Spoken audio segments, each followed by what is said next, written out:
Welcome to the unit Work Within a Structured Counselling Framework, Session 1, A Structured Approach to Counselling. To begin, it's really important to have a clear definition of what counselling is. It's a skilled conversation with a set of formal processes.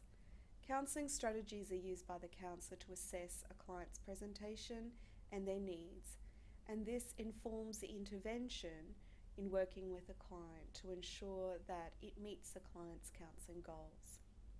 Ethical principles and practices guide the counsellor, and this includes understanding confidentiality and limitations, the importance of mandatory reporting as part of a duty of care, professional boundaries, and also understanding how to record and store your client information. The counsellor needs to use appropriate counselling frameworks at all times. The initial session is used for information gathering, rapport building with the client, to assess the client's needs, their current functioning, coping strategies, and to establish counselling goals.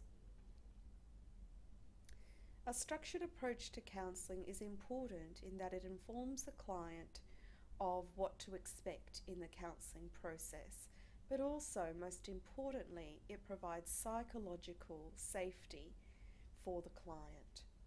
It also ensures that the client's needs and hopes for counselling can be met in an ordered and systematic way. The way in which counselling sessions are structured are really reliant on the organisation that you're working with, their set of protocols and processes. It's important to set a structure to counselling in the initial session so that both that counsellor and client are very clear about roles and expectations in the counselling process.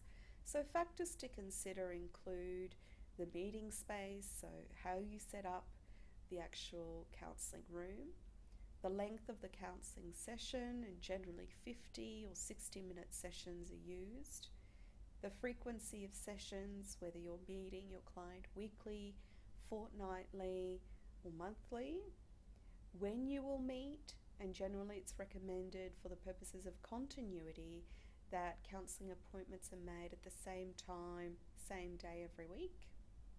The expected duration of counselling, so the number of sessions you have with a client, is largely determined by the service you're working with, but also the client's functioning, their coping, and what they hope to achieve.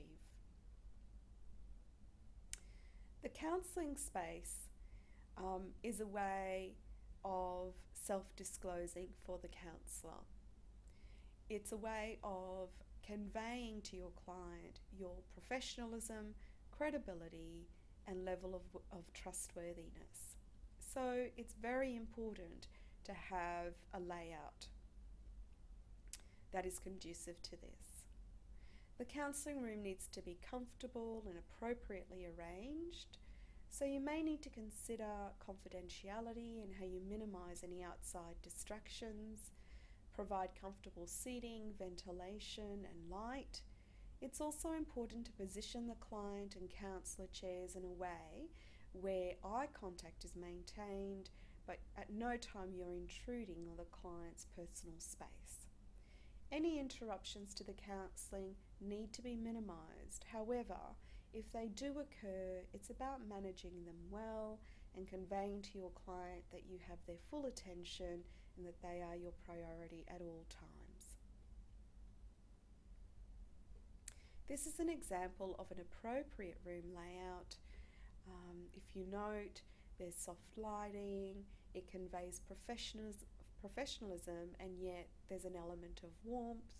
There's some personal items that the counsellor has there, and also the client is given different seating options. This brings us to the conclusion of our first session PowerPoint. I hope you found it useful and relevant to our content. Thank you for listening.